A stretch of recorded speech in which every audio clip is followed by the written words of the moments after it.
part of what makes them. We're going to record this session. We have two sessions together. Corey will lead the first session, and I will lead the second session. It's great to be doing this between the Washington State Office of Public Defense and the Maricopa County Public Defender's Office. It's really a joy to start these sessions. And Corey, I'll turn it over to you. Thank you, Travis. Again, I'm ecstatic to be here because, again, interns are something for me. Just that idea of being able to cultivate someone before they actually get to where they want to go.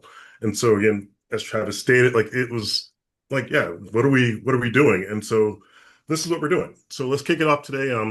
Let's start by setting expectations, because that's the first. I mean, you think when you come into the door of any position, no matter what it is, it's, what do they want, or what do I want to get out of this? That's what your interns are going to be thinking. You're going to be thinking, what do I want to give my intern? So it's like, what's that expectation?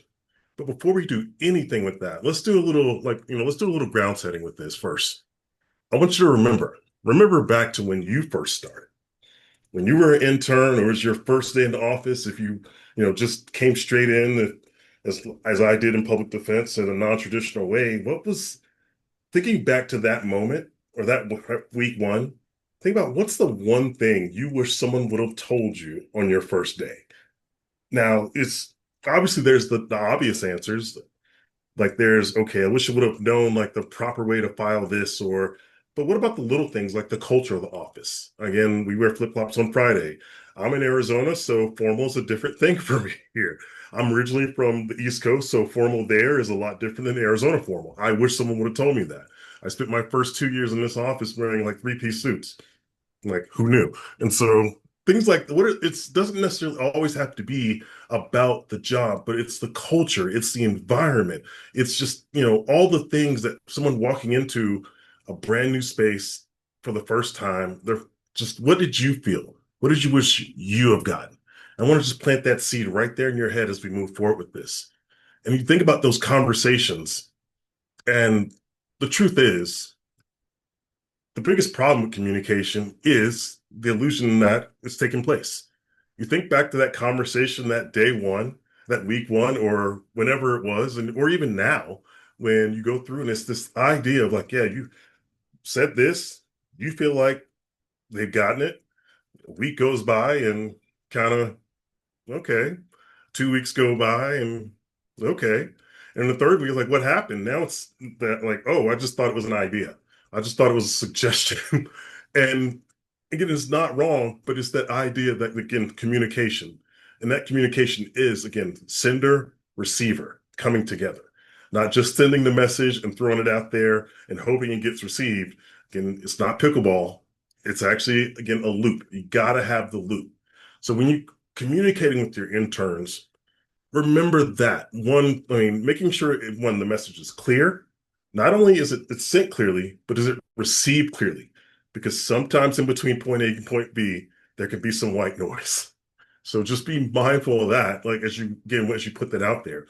But don't walk away from any conversation with the illusion that communication is taking place. So we start with the core expectations. A couple things, again, 4 key pillars that I want to point out when setting expectations with your intern. The workload. This was kind of an important one, obviously, because there have been studies about this. I mean, as long as public defense, almost as long as public defense has been public defense, we've been trying to figure out the workload. This is one of those prime opportunities to communicate clearly and effectively. This is what the work looks like. And you're going to hear obviously there's things that you often hear that, I guess the term is work-life balance, which I've thrown it out of the way. Think synergy. Things work with each other. And it's yeah, it's not, I don't think balance in terms of 50-50. Synergy in terms of working with each other. What does it really look like? I mean, because again, while they're here for a short period of time, we've been here. We know what it's like. We're deep in this thing. And so communicate what the work actually looks like. How long does it actually take, when you go from just whatever process to writing the motion, or actually what is actually the time you spend visiting your clients? What does that really look like? paint the picture and paint it vividly. Because by doing so, now it's again, no one can walk into, and what's the magic words? I didn't know. Which we never want anyone saying that about, especially someone we're actually supervising, to say, I didn't know. Because if there's any questions, by setting that expectation, now they can come back and say, okay, like, I know we said this is what this should look like. Am I tracking? Am I on the right path? And that's something that, again, being able to get, again, that communication, that feedback loop, keeping that, again, constant up and down. This is what I expect. This is what the workload you should be accomplishing during your internship. And like, okay, I'm capable of doing this or I'm not. So again, the feedback loop is going to be very strong. Again, what is the actual work cadence, like, when timely manner, what are things expected? Like, what does it truly look like in the space? And of course, professional development, which is why they're here to start with. Don't be afraid to point out the opportunities of professional development that they'll have during this time with you. Again, naturally, there's court exposure. There's actually the training and opportunities. I mean, which we have several that they can take advantage of while they're part of your office. And of course, being able to, the reflective practice, being able to go back and again, doing work and actually how you can actually look back at that work with someone who is in the work, i.e. you, and being able to say, okay, yes, this is what right looks like. This is where we can improve. This is where we're going. Okay, let's dial it back on that. Again, those are that professional development space. That's truly what the internship is all about. Again, to be able to step into the space and sort of have a seat at the table before you're sitting at the table. And that to me is invaluable. It's, I hate to say, like, to use the term mentorship, but essentially, in a way, as a supervisor, you do have a small bit of that mentor responsibility in that role that you can actually, one, take someone and cultivate them to actually see the best of themselves and really sort of blossom that on their own. So again, be sure to point that out. Actually, these are opportunities you have, whatever it is you want, you can do. I say that to all of our new employees here in Arizona. It's no matter what it is, if you have an idea, if you have a thought, just if there's something you heard of, we can try. And it's still not going to stop. No matter what it is, I can go ask. And worst case scenario, if we get a no, I'll wait 3 months and I'll go ask again. But again, that level of professional development, again, that innovation, that's how we became what we are now in public defense. Realistically, if you think back, there's no way possible that we would have this course without, again, someone saying, hey, let's do this, let's be innovative. So professional development, it's that level of innovation. Let your interns bring in those fresh ideas because they're hungry. Let them work, let them eat. And now the serious stuff.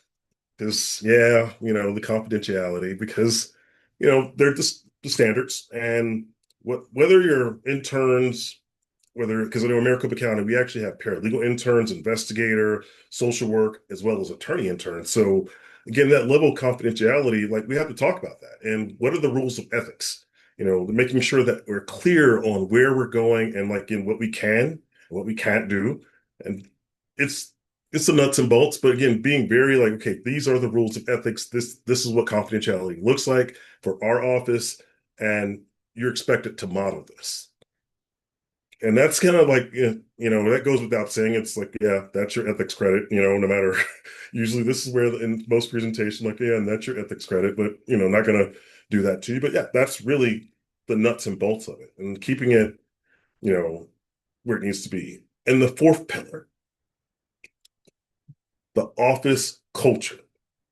This, honestly, I feel is one of the most important things to communicate to someone coming into your office. What does the culture look like? Do we have a culture? I mean, I use the phrase all the time, be the culture you want to exist in. And as a supervisor, like, again, that's what I challenge all of you to do. Be the culture that you want to exist in. Not necessarily the culture you are in, because you may want it to be better. You can be that and represent that in your culture.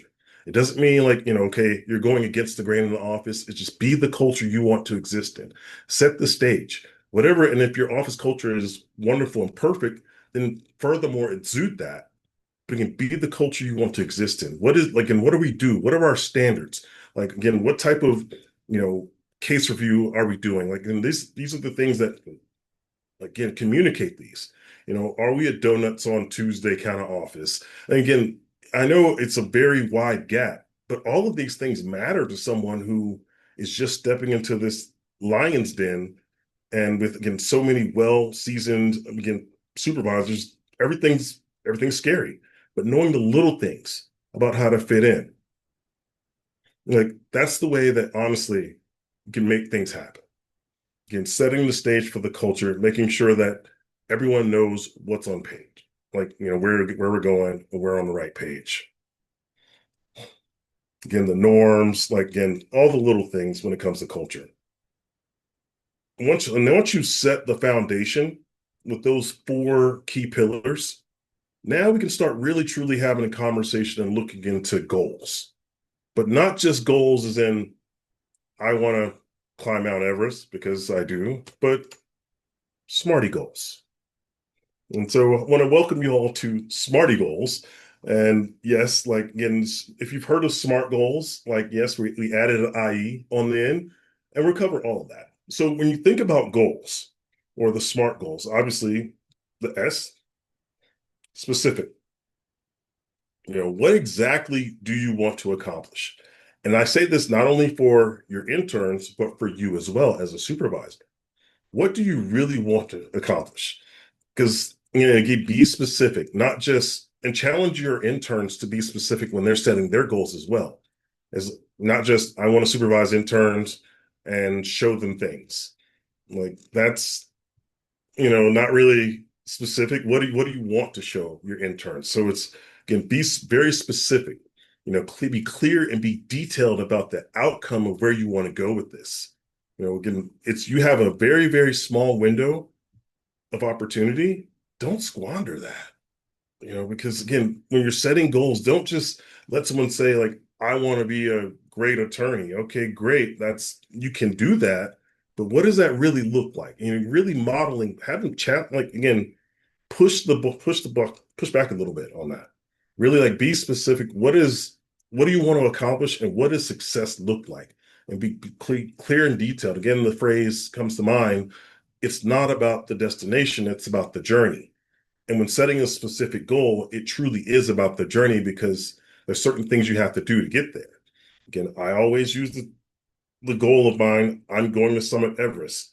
It's great. It's a great idea, but an idea without a plan is just a thought. It's not a goal. And so again, it's very specific. What is it, how are you going to get there? What does that journey look like? And along the way, how's it measurable? What does progress look like? I have this very specific thing that I want to do, and now I'm outlining now the steps towards me getting there, or ABC. What is that? Again, that's my measurable points of success.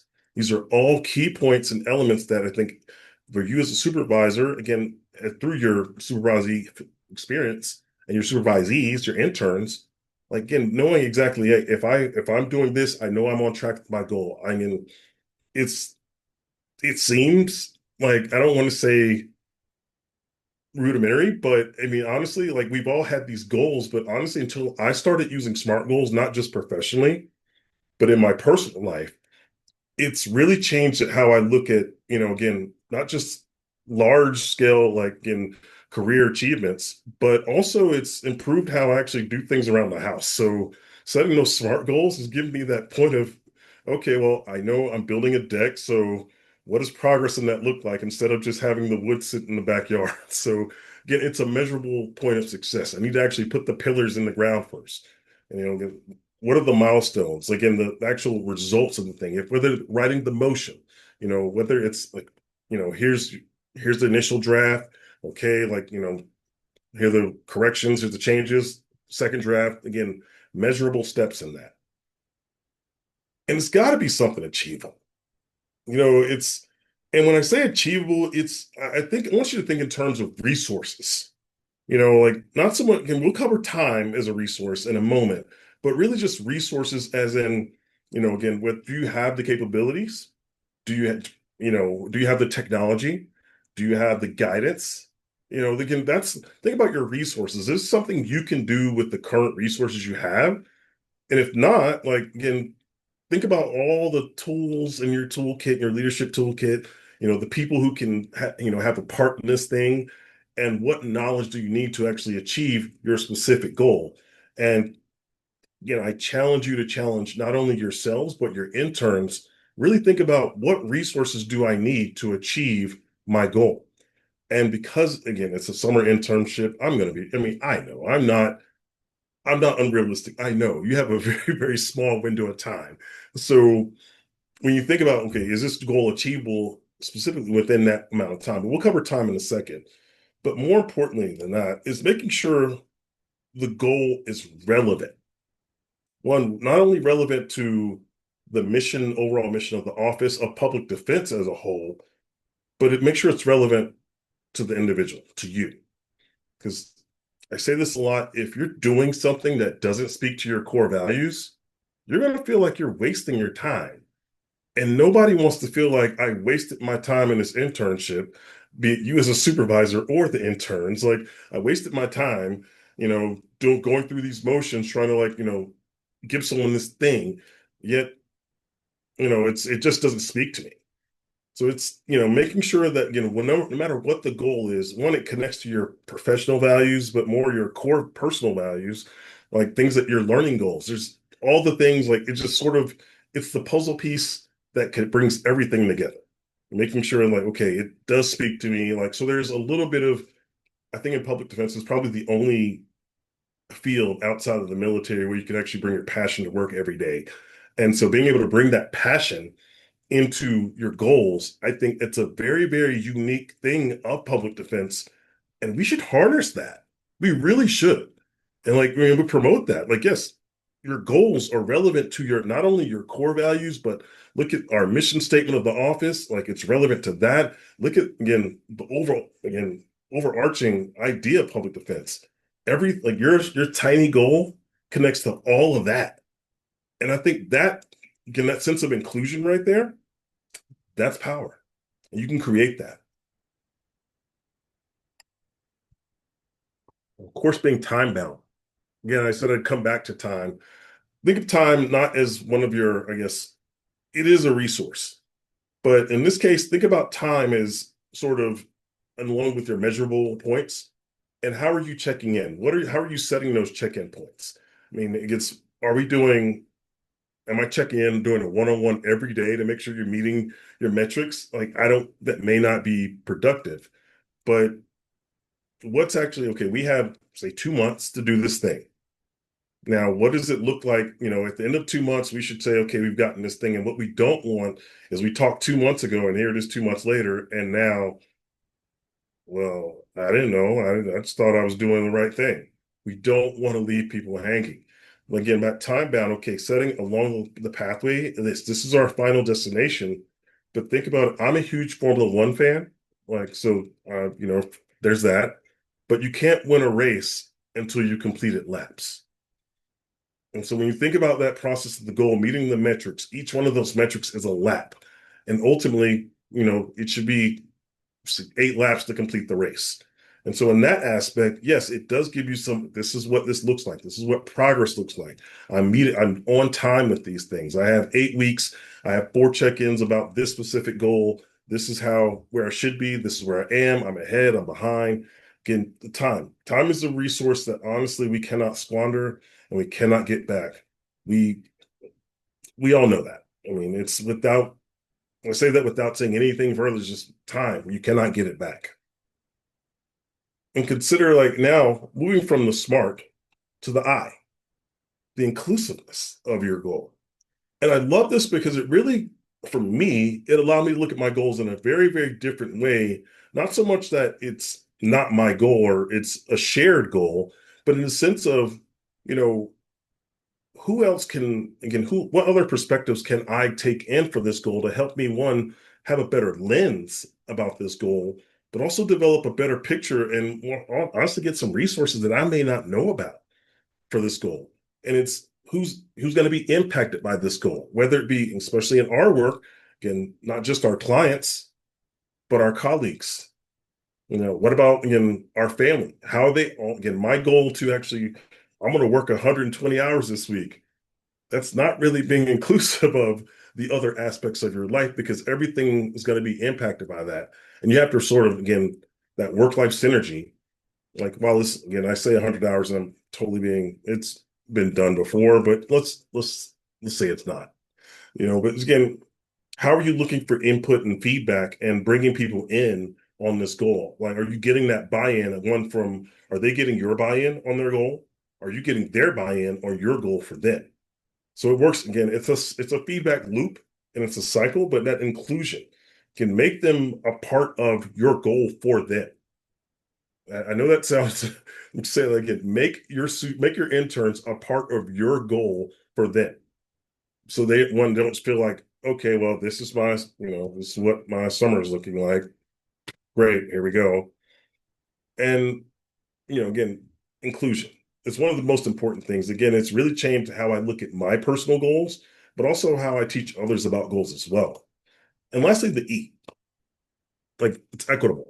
Think about the barriers, that you would face in this goal, but also not just you, but your colleagues. Who's going to be impacted by this? What is me achieving this goal like, beyond inclusion, but who actually is, what's going to be the outcome in this goal? Who actually is going to be touched by this goal, whether it be writing the motion, visiting your clients, no matter what it may be. Again, thinking about how your goal impacts one, I'll say the community as a whole, as public defense, but in our office with our clients, your clients' families. Again, being just, what's the goal here, and like being able to like look at this and say, is there something that needs to be looked at up front before you even start doing the goal? Is, okay, this goal's, it's a great thing to do, but if you proceed the way you're going, you're going to actually do more harm than good. So again, that's one of the ways I like to look at this, honestly, is by asking the question, is what you're doing client-centered? And I think that's really the best way to look at that. Like, is what we're doing client-centered? Let's see. And Travis just put a great SMARTIE goal worksheet in the chat, and I encourage you all to download this. Right, I was going to say, I just put the SMARTIE goal worksheet into the chat. Can you, Great minds. before we move on to, can you just tell us a little bit about, because I've always been familiar with this as the SMART goal worksheet, and why those last two are so critical to really, especially for us as defenders, why adding inclusiveness and equity makes this a better plan than just using the SMART goals worksheet. I've not, until you and I started talking about this, I'd always just used the SMART goal worksheet.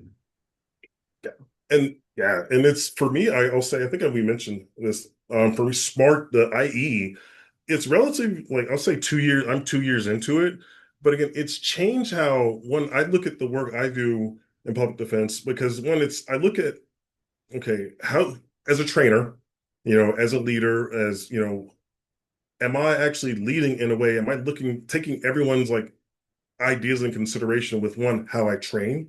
Am I training in a way that actually, one, promotes inclusion?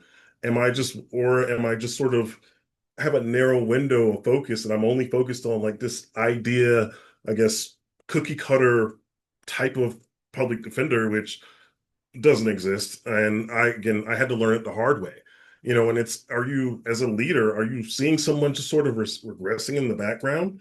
And are the goals we're setting, are they really speaking to the people that we are as our clients? Because we look at ourselves, and we, as public defenders, when it comes out to the world, and it's, yes, like, we preach inclusion, and I like to think that we live it, but sometimes, and I'll say, in our own offices, we sort of we look over ourselves. We look over that level of inclusion. Like, and it's so, as we start as a supervisor, you have a very, very, very, very, and I say very unique opportunity to actually take in and provide a level of inclusion of how your goals that we're setting now as interns will impact marginalized communities specifically. Like, the work that we're doing, what's the specific impact that it's going to have like on not just your clients, but the marginalized communities that your clients exist in. What is it that we're really doing with that? So it's really, again, I say it again, challenging one, not only yourself, but also your interns, really to sort of rethink about the who, not just the me, but the who. And it's one of the things as I trained, I guess, in Maricopa County, like it's, yes, and it is that Maricopa County. I just want to go ahead and let everybody know it's that one. So it's finding that level of inclusion is hard in some cases because, again, you may be in an area that naturally doesn't speak to, I guess, inclusion, but it's up to us. It's not, again, be the culture you want to exist in, not the culture we walk in. We have to find, again, who in our office is not being represented. Who of our clients, or are we actually taking into consideration, one, the environment our clients have come from? So being able to get that level of inclusion, it goes well beyond just that, okay, well, I got my team, but I want everybody. I mean, because that's what public defense is about. It's not just about me, my team, it's about everybody. And of course, moving forward to the E, it's when you think about equitable in your goals, like equity in your goals, it's just really making sure like your goals are built in such a way that they're addressing systemic issues. Addressing your goals is addressing inequality. And as a leader, again, I think you kind of put on two hats as a leader. Not only are you doing this like in the work you're doing, in the motions you're doing, like, are you finding the resources for our clients? Like, but also as a leader, are you actually giving equitable resources to every member of your team? Because everybody needs something, but we all want to get here. And if the goal is excellence, then we can all reach excellence. But as a leader, you providing the tools that we can reach excellence, yeah, you have a very, very unique opportunity to make that happen. And so it's really thinking about, not only from our clients and like the systemic issues that address them, but also our colleagues and our interns. I mean, it hasn't changed. If you really think, I mean, look at the times that we're in right now. You know, equity is not going, like, people trying to kill it, but no, it's not going to go away. It's not, because that's where we fight. And so and you set your goals to fight. I hate to be that guy, but I'm going to tell you, like, yeah, you can do that. Having equity as a part of your goals is something that I constantly strive for. We all have our biases, but we can all check ourselves. But by setting this one, it just brings it to the forefront of the mission. And so it really circles back and putting the mission in our goals. Like, whether if we forgot it like earlier, but it brings it back and like, okay, why are we here? I think that's very important. And this obviously here's another example of like just what SMARTIE goals. It's another worksheet. I think we've gone through like 6 examples of these. And it's really, I mean, you look at this as a whole and you think about, are we on progress? Is what we're doing, or if we're looking at resources as social workers, are we really, we taking into account the diversity? Diversity. Again, I think in Washington as well as Arizona, we actually have the privilege of being to work with First Nations communities. And so being able to actually recognize that and bring in that diversity and acknowledge this, it's something that, again, we cannot ignore when we're setting our goals, especially for someone just coming into this work and only seeing just a small picture. I mean, there's so much that they can actually get a hold of and hold on to that you can really harness and make good things happen with this. I love SMARTIE goals, so I could go on all day about it, but it's something I really want you to take some time and think about, how does this apply to you? What goal do you have right now? What is it that you want to do right now or want to do with your interns coming in?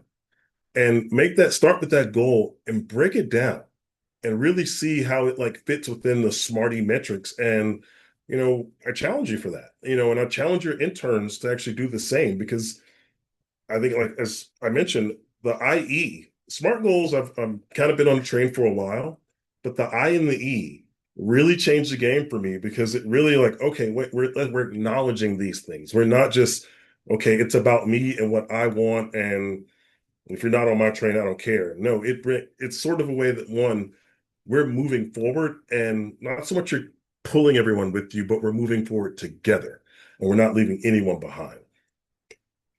And so going forward with setting goals, like it's the idea, as I've mentioned, you have the opportunity to sort of take some things and set progress and really you know metrics and levels where you can actually provide check-ins.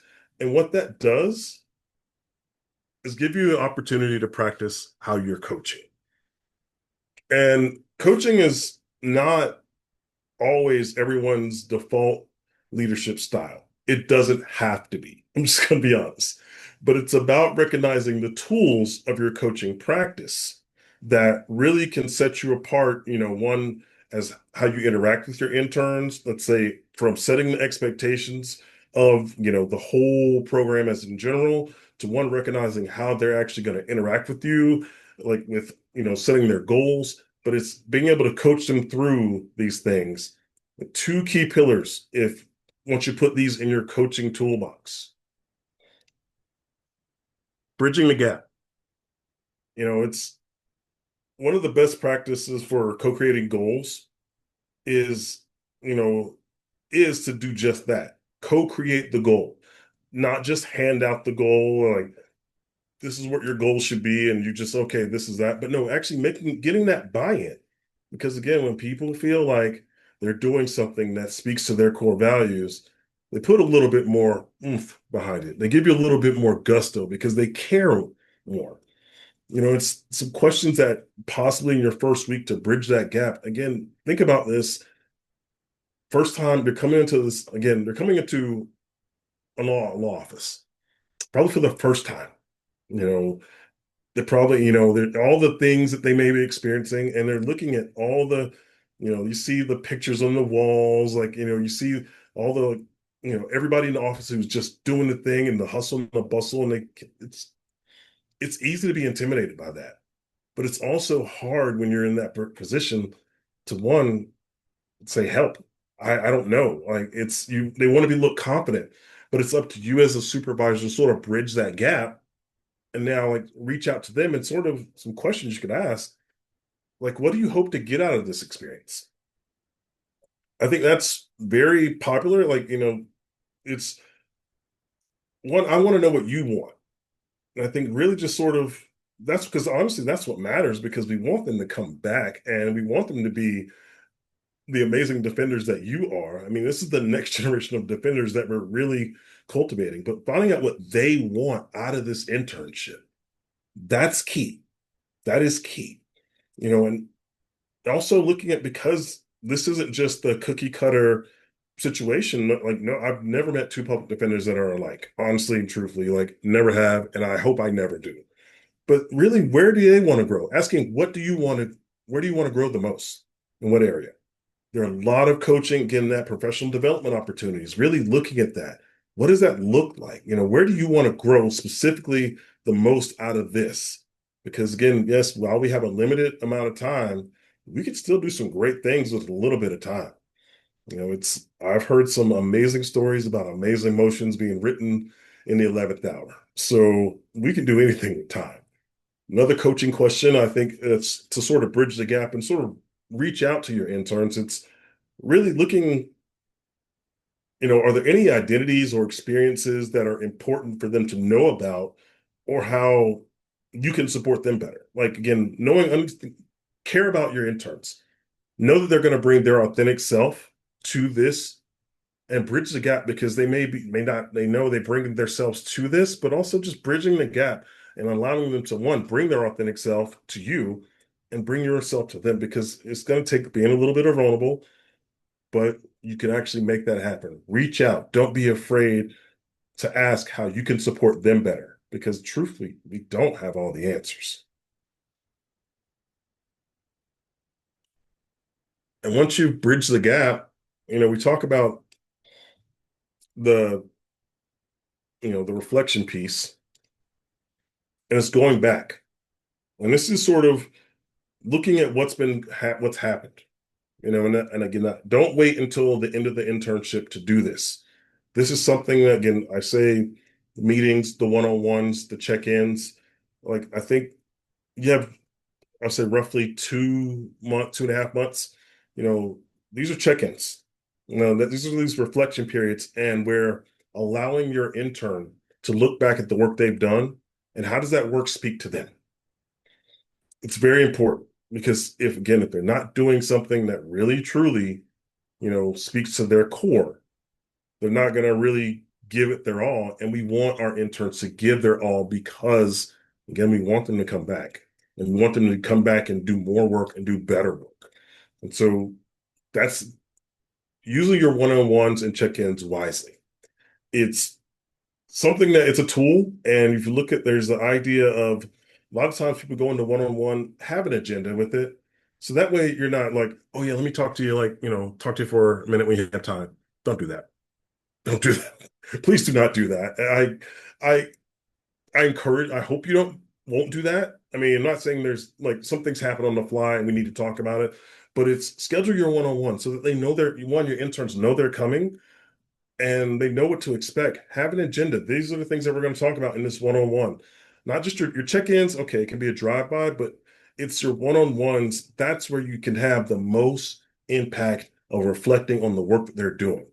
Like, is the work they're doing does it speak to them? Or is there something, maybe we should look at a different avenue because maybe they thought this is where I want to go. And they had a great goal, but things change. Our goals change. And it's perfectly logical that their goals should change also. So again, use your points of reflection in coaching. Like, one, this is where you want to go. One, how do you feel? What do you feel about what the work you're doing so far? Because they may have come into the work with a totally different idea, but once you start doing the work, yeah, it's what I like to call a tree shaker. It's when you shake the tree, sometimes the fruit falls and it's not ready. So it's again using that points of reflection just to really look back on that and coaching your coaching practice. This is something I set a portion here for questions. But I want to touch on coaching. If you don't mind, Travis, I want to go back to coaching a little bit. Um, it's that idea that it doesn't have to be your default leadership style. I just want to, I know we looked at that and it's one of those, depending upon how we were coached or whatever roles that we have taken on throughout our careers, coaching may look different. It may be a little foreign to you, but coaching, like everything else in public defense, is a practice. It is a practice, and you're not going to have it right the first time. I'm going to put some, I guess, course materials, and I'll send these to you, Travis, about coaching, like again, great coaching questions. And I'll tailor those specifically for like public defense so you can sort of know where you're going with that because you don't have to be Ted Lasso to coach someone. I mean, it's great if you are, but you don't have to be Ted Lasso. You just have to honestly use a little radical candor and again, challenge directly and, care compassionately. That's it. You just have to care and just want people to succeed. And that's really what coaching truly, that's where it starts. And if you've got that little nugget, there's really nothing you can't do. So again, as you go for it, don't be afraid of the word coach, when it comes to your team. Don't be afraid of like that. I think you hear that now and it's, if we're not on Lasso's level, then we're not, like, forget it. And no, you don't have to be. Like sometimes you can be innate. And so, which kind of works too. And so with that, I want you to lead with intention, lead with clarity, and lead with courage. I want to say thank you for that. And I want to, I guess, again, thank you, Travis, for this moment in this space. I know I allow more time for questions, but I want to go back to SMARTIE goals and actually look at that one more time. Because I'm sure for those of you have your worksheet right now. So again, it's that specific goal. what is it that you really want to achieve? And as supervisors, like again, you may have an idea of what's gonna, what type of supervisor do you want to be? Right? Think about that. And it's not just, what do you want to get out of this? What does your intern want to get out of this when they set their goals? But what do you as a supervisor want to give? Because it does work both ways. In the same way they have to have your buy-in on their goal, you kind of have to have their buy-in on your goal for them as well. And again, that's very, because if they don't understand it, again, that's where that communication barrier can break down, making sure it's a very specific goal, that it's very clear. Because what you don't want, again, is that level of just, oh, like we're here, but we're not making things, it's not all coming together. Again, we want things to come together. We want them to be efficient. We want them to be clear. And going back to the reflection period and the measurable, like part of that metrics, this is a great opportunity to sort of merge your one-on-ones and check-ins. Great book by Patrick Lencioni, Death by Meeting, outlines sort of the key types of meetings. And from that, you have obviously naturally the big team meetings, but using your one-on-ones as the measurable points in your goal setting. It's okay, we're going to meet every week. And on Tuesday, it's at 12:30 to 1, and giving that space to your interns to really reflect on what they've done. Before you say anything, it's give them the floor. And I highly recommend, because they're measuring their accomplishments, their pace to their goal. You may see it totally different, but give them the space, and again, be open to receiving what they're saying.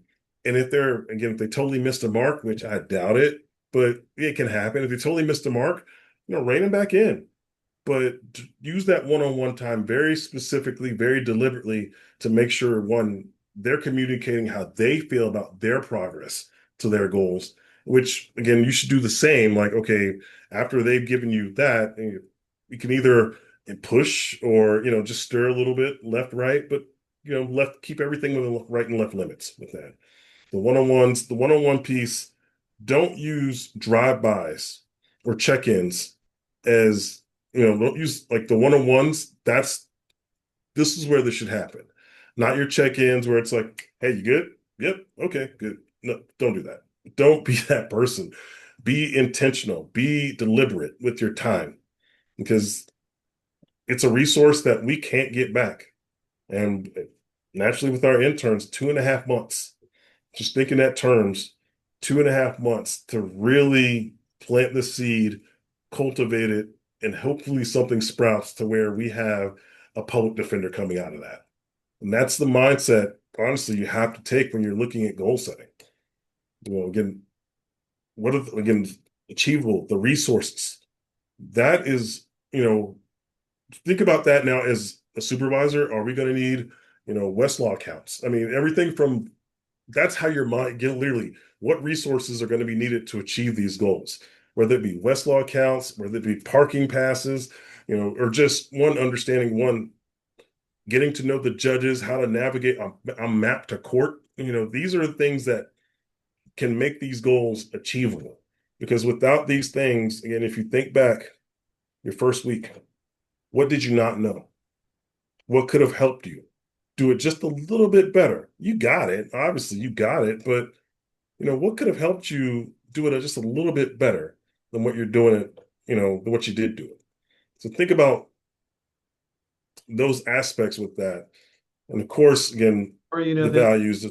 The achievable one, I think, has really always been one of my favorites.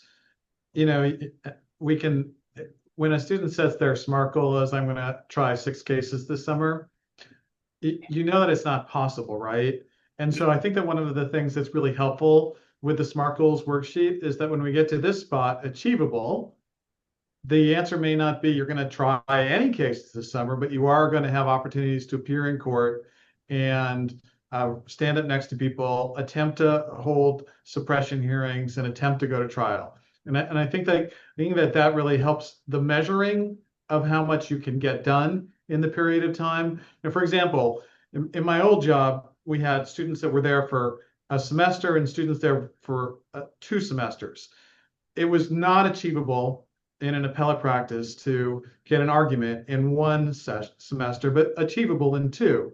And so for those students who wanted to stay for 2 semesters, that would be a goal that we would help them set. And I think, like, again, for students, this one for me is really, really useful to really like say you're going to get to this level of practice or you're going to do this thing when they see themselves being able to do a lot more than that. And I love this particular goal in helping guide a student through its summer.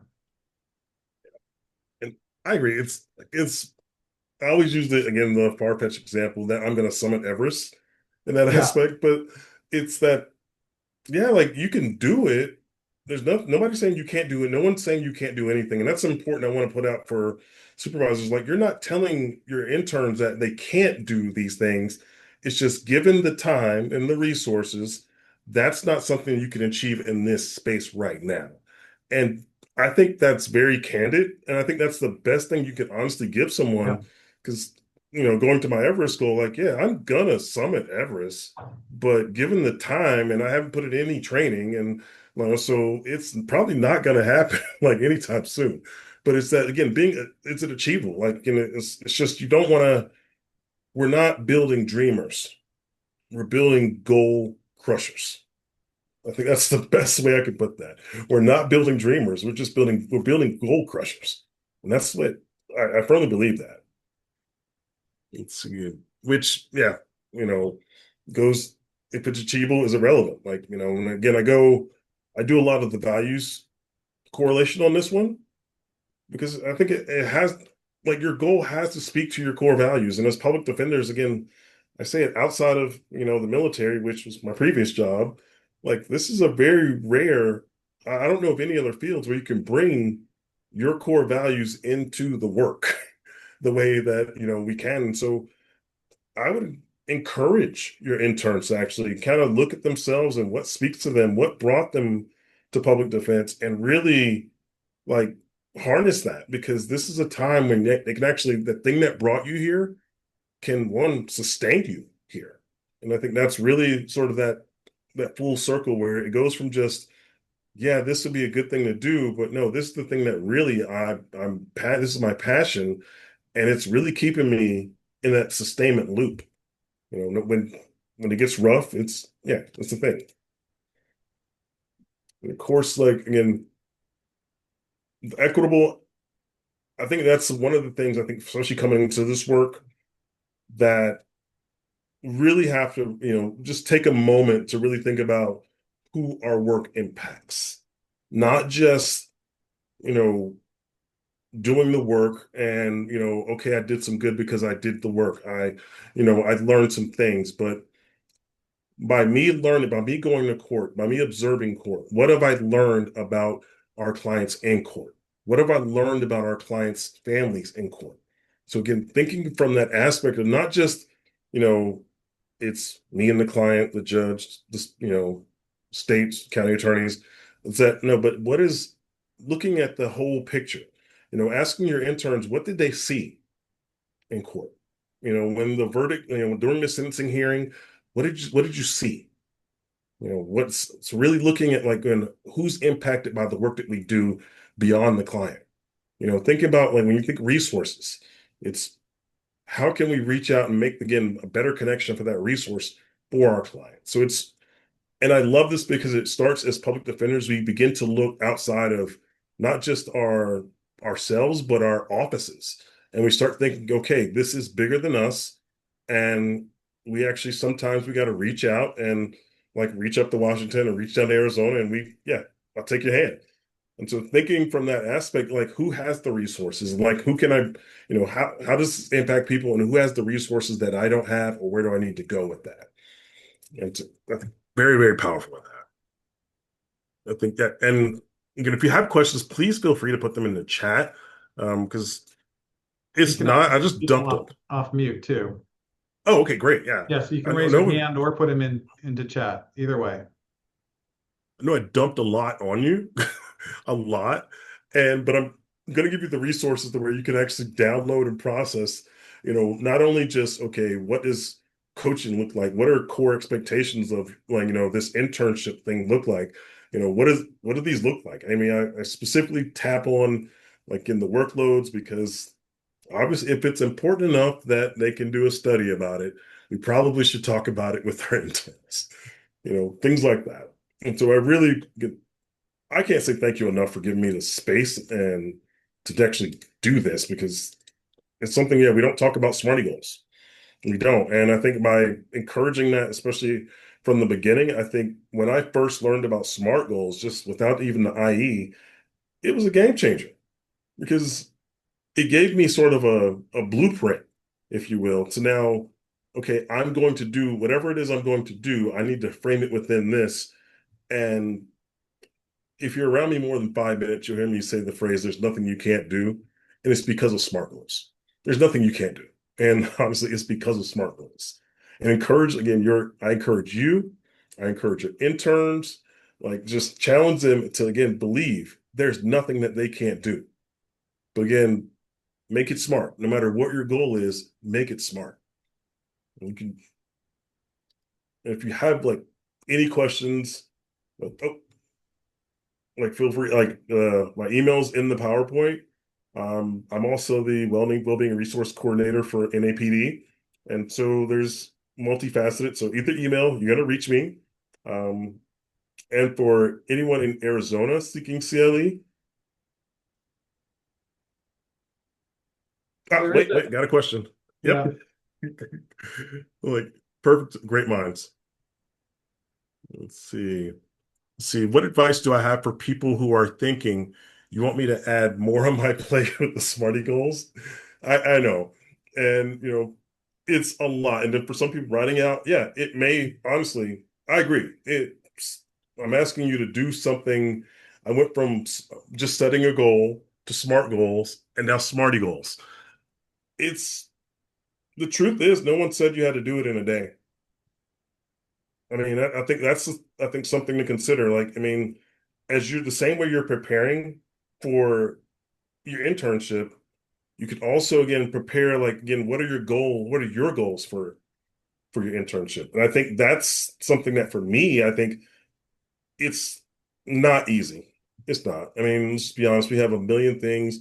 Our schedules are back to back, but just no one said you had to do it all like on day one. And I think for an intern, I think it's really just, have just planting the seed, because they have obviously a lot more time than you do. But as a supervisor, like, if you're going into this, you have a caseload, and you want to make sure you give this person all the tools and all the resources.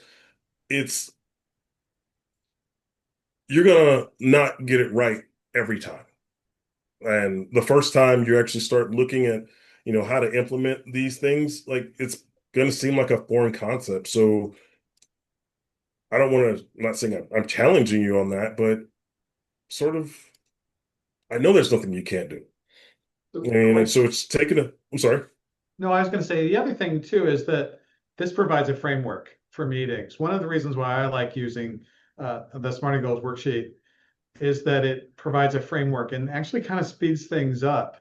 When you can ask the person that you're mentoring, why don't you think about these concepts for a minute or two, or what's your goal for the summer?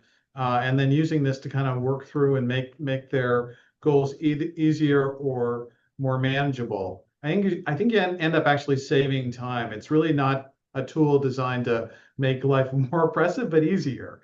And I think for that, not just because you can start achieving things, but really because it does really give you an easy framework, so you're not inventing a workable or unworkable framework on your own. It gives you a framework that you know is going to work, that you know is going to help achieve results, is going to make your students happier, and therefore make yourself happier, hopefully reducing your workload and not increasing it. And I think that that's true, that this is something that can really reduce your workload and not increase it. I firmly agree. And if you're having trouble, again, think about like the resource. I honestly, I will offer myself up to anyone to work through like goal setting. Please use me as a resource. Like, and again, this public defender community, we are so small on a national level. We really are. And I'm offering myself up as a resource to help you sort of work through that framework. And, whether it be setting them like in the meeting agenda and with the SMART goals framework, I offer myself up as a resource, because I want to see everybody succeed at this, because you can. And I know you can. I mean, I can't say it enough. Like, it is achievable. It's very doable. I mean, and if you're having trouble with it, if it doesn't seem like, because I get it. Like, if once you start stepping into something new, like, I mean, it can be very, very weird. I mean, like, again, everything new is weird, and everything new takes time because you have to make that adjustment in that. But if I offer myself as a resource, and I mean, if nothing, please, I encourage you, please reach out, please use me. I can help you I'm here for you. Like, that's why I'm here, because I am here to assist public defenders to be the best versions of themselves. And boom, that's me. So let's see. Again, thank you all for your time. And I hope I hear from any and all of you, because again, I'm here as a resource, and I hope again tomorrow we get a little bit more deeper in the weeds with this, because it's yeah, it's something that I'll say, and the leadership aspect in public defense, it's not something that really has been cultivated, and I think we're doing a great thing here. Tomorrow, we're going to start talking a little bit about mentorship and helping students kind of see them facilitating their development. Really, we will continue to build on what we've done today. I threw in the SMARTIE Goals worksheet. Corey's going to share some more materials out. As a reminder, this session is recorded, so share it with your colleagues or somebody who has more questions about sort of how do you get started with effective summers. And hopefully we'll see most of you tomorrow. Corey, thanks so much for today. It was a great start. Thank you, and see you tomorrow. All right, see everyone tomorrow.